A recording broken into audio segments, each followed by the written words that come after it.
Okay, I'd like to cover some evolutionary lies.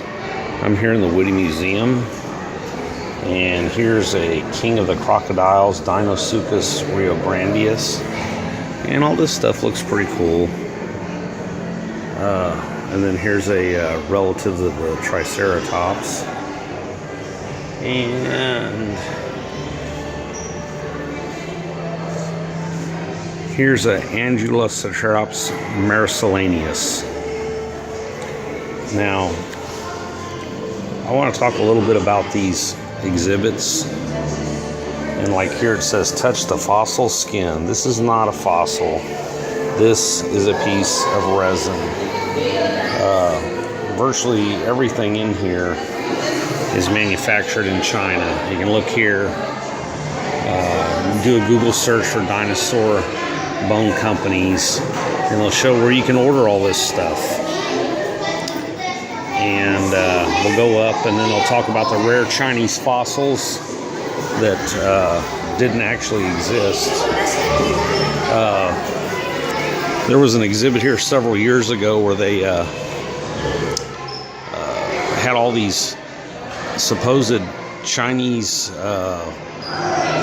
Archaeopteryx type dinosaurs, which were birds, the bridge between reptiles and birds, and came to find out that pretty much everything in that exhibit was just made up, and they admitted to it later on. And what they were doing is they were trying to generate interest in purchasing these things.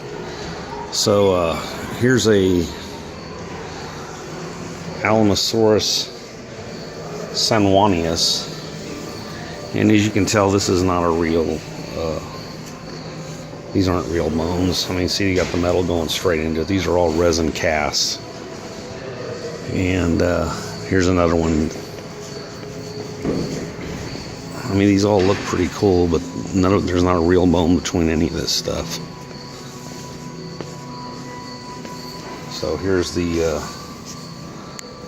and here's the story behind it. Now, when they found all this stuff, they never even found a complete skeleton of this stuff. They just patch it up and make it up. It's like fairy tales.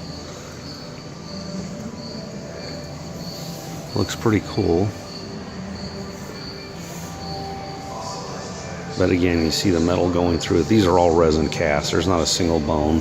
They never found a complete skeleton of all this. They probably found, 15%, 25% at most, and then they just made stuff up to go into it. So let's cover a little bit about the tracks. So you know this from walking on a sandy beach. Your tracks will get washed away really fast with the tide. Preserved tracks happen in mud, and then they harden. But they also have to be covered fairly fast with a different kind of deposition. And if you go up to Glen Rose, Texas, there's, and not just in Glen Rose, Texas, but other places, there's dinosaur tracks and human footprints side by side. So they have the timelines all wrong, and they lie that, man, that you became from a monkey, but you didn't. And let's go over to the geologic column, the epochs of time. So we're going to go to the millions of years side and thousands. Let's just go to the thousands of years. So here's a representation of a mammoth skull. So it's in a layer between 45,000 and 12,000 years old. Well, you know that this thing did not stay intact for 2,000 years and was buried. It was buried very rapidly through the Noahic flood. And let's go over to the dinosaurs. Now, these are millions of years now. Now, remember, the geologic column varies pretty much everywhere. The only thing that's continuous is with the thing called the grand uniformity. So, which is the bottom layer of basalt granite pretty much all around the world. And you'll see this, you'll see these artifacts that are going through millions of years of layers. Most of them are the best examples are the trees. So they'll have a tree going through 3 million years of sediment. And your common sense will tell you that a tree cannot last that long, that it'll rot. It doesn't happen anywhere except in the minds of the evolutionists, that a tree can last through 3 million years and then be buried and then fossilize.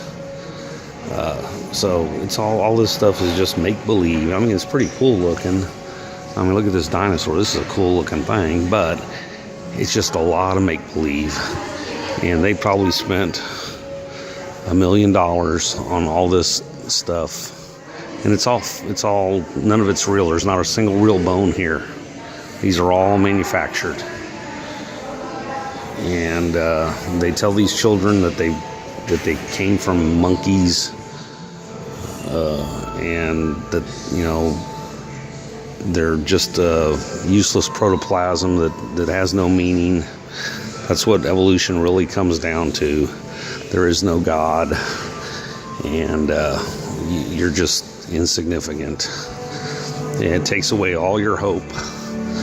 I don't know too many atheists that are happy, and to be honest with you. But anyway, so yeah, when you come to these museums, it's all just made up stuff. And you know, not a single one of these have real skeletons in them. These are all just patchwork, plastic resin casts. And that's all. Check out the work of Mark Armitage, Kent Hovind, Ken Ham, Trey Smith.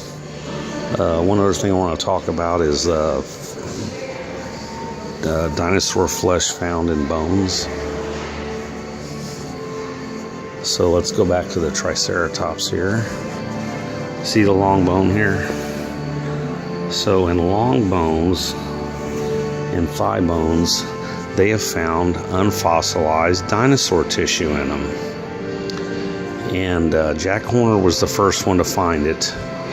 And I'm glad it was him, because he's basically the world's most famous paleontologist. And so they found T-Rex blood. Now, it's not viable, obviously, but it's not biofilm. And a woman named Mary Schweitzer confirmed it. And a guy named Mark Armitage got in trouble at school because he was teaching his graduate students how to harvest the cells. And the blood vessels are still pliable. I mean, it's not like they're alive or anything, but they the timelines are all wrong. And Mary Schweitzer just came out and said, well, we finally figured out a reason why it lasted through 65 million years ago, because of iron next to it. Well, common sense will tell you that iron, you know,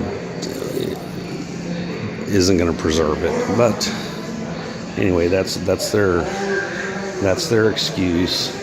And I also want to bring up the dinosaur Sue, who was that's at the Chicago Museum in Chicago.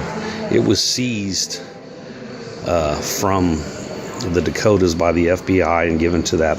And I believe one of the reasons behind it, they won't say it, was because it was the most complete T-Rex skeleton ever found, and therefore probably the youngest.